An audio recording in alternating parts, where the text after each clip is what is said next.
बिस्मिल्लाहिर्रहमानिर्रहीम। अस्सलाम वालेकुम दोस्तों, मेरा नाम डॉक्टर हामिद है। मेरी स्पेशलिटी दिल उसके अमराज हैं। 60 साल अम्मा जी को चेकअप कराने के बाद जब घर वाले वापस लेकर गए तो थोड़ी देर के बाद उसका बेटा फ़ाइल उठा के वापस आ गया। उसने मुझे कहा कि डॉक्टर साहब, आपने जो गोली या दवाई लिखी है उसकी कीमत है 21 रुपये, तो बस यही गोली खिलानी है हमने? तो मैंने कहा हाँ जी, यही गोली खिलानी और यही इसका इलाज है। वो एक ब्लड प्रेशर की गोली जो पिछले कुछ महीनों से अम्मा जी को ब्लड प्रेशर था, नहीं खा रही थी। मुख्तलिफ़ चेकअप करने के बाद, टेस्ट करने के बाद, तसल्ली करने के बाद मैंने वो एक गोली उनको ब्लड प्रेशर की लिख कर दी कि ये एक गोली अम्मा जी को ठीक रखेगी, इंशाल्लाह आप ये खिलाएं इनको। तो वो हैरान और परेशान हो गए कि 21 रुपये की एक गोली ब्लड प्रेशर की, हम इतना दूर से सफ़र करके आए हैं, गाड़ी का पेट्रोल भी लगाया है, चेकअप की फ़ीस भी भरी है, और उसके बाद जो आपने गोली तजवीज़ की है उसकी कीमत है 21 रुपया। यहाँ पे आधे से ज़्यादा मरीज़ परेशान हो जाते हैं कि इतने पैसे तो हमने गाड़ी वाले को दिए, इतने पैसे तो हमने फ़ीस के दिए, तो उसके बाद गोली सिर्फ 21 रुपये की। मैं हमेशा कहता हूँ कि यही फ़र्क होता है एक अच्छे डॉक्टर में, कि आपको आपकी फ़ीस वापस लौटा दे। अगर आपकी डॉक्टर ने बचत की है, एक गोली लिख के दी है, तो इस पर मुतमईन हो जाया करें, क्योंकि वो आपकी जो फ़ीस है वो खरी हो गई। क्योंकि चेकअप का फ़ायदा तभी होता है जब आपको जेन्युइन दवाई मिले, बीमारी की दवाई मिले। एक हफ़्ते के बाद जब वो फॉलो अप में आई अम्मा जी, तो वो कहती हैं कि अल्हम्दुलिल्लाह मैं ठीक हूँ डॉक्टर साहब, ब्लड प्रेशर भी कंट्रोल रेंज के अंदर था, तबीयत भी बेहतर हो गई थी, जो अलामात उनको पहले थी वो अलामात भी ख़त्म हो गई थी बिल्कुल। अब वो बिल्कुल सेटल थी। फिर उनका सवाल ये था कि डॉक्टर साहब, ये ब्लड प्रेशर की जो गोली है ये मुझे कितना अरसा लेनी पड़ेगी? क्या ये दवाई मुझे सारी ज़िंदगी लेनी पड़ेगी? ये वो सवाल है जो आप में से कई लोगों का है, और ये सवाल अंदर ही अंदर रह जाता है और लोग कर नहीं पाते डॉक्टर से। तो सबसे पहले तो इस बात को समझें कि ब्लड प्रेशर की किस्में होती हैं। ब्लड प्रेशर अगर आपका मोटापे की वजह से, नमक ज़्यादा लेने की वजह से, सीडेंट्री लाइफस्टाइल की वजह से, वर्जिश ना करने की वजह से और टेंशन परेशानी की वजह से है, तो ये ब्लड प्रेशर आपका रिवर्स हो सकता है।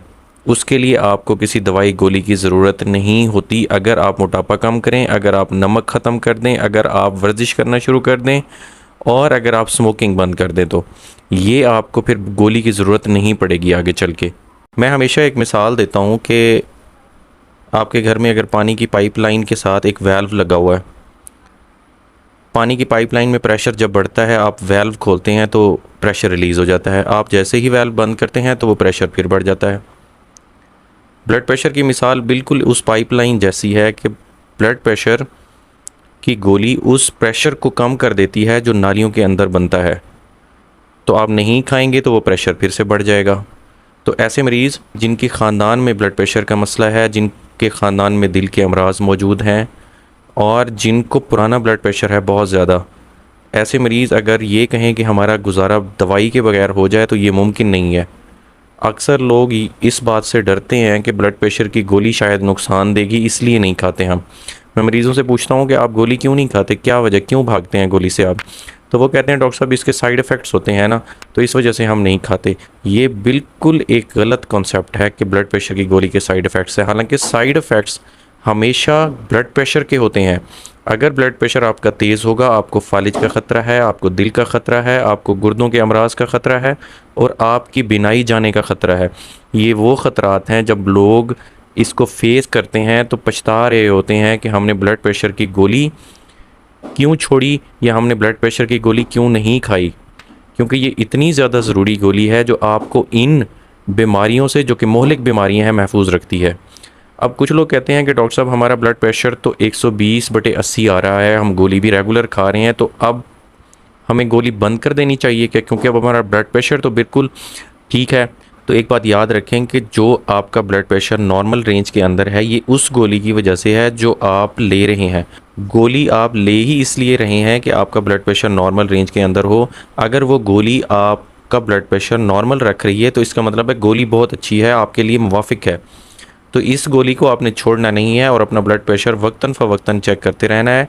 आपने इसको तब छोड़ना है जब आप में वो अलामात मौजूद हों जो हमने पहले बताई हैं आपको, कि मोटापा हो, आप में नमक की ज़्यादती हो, आपका वर्जिश का मामूल ठीक ना हो, और इसके अलावा आप खाना पीना में बदपरहेज़ी हो और टेंशन परेशानी हो, नींद कम हो आपकी, तब आप गोली बंद करके अपना बीपी रेगुलर चेक करवाने के बाद ये फ़ैसला ले सकते हैं कि अब मैं गोली छोड़ सकता हूँ या नहीं, लेकिन वो भी आपने डॉक्टर के मशवरे से छोड़ना है।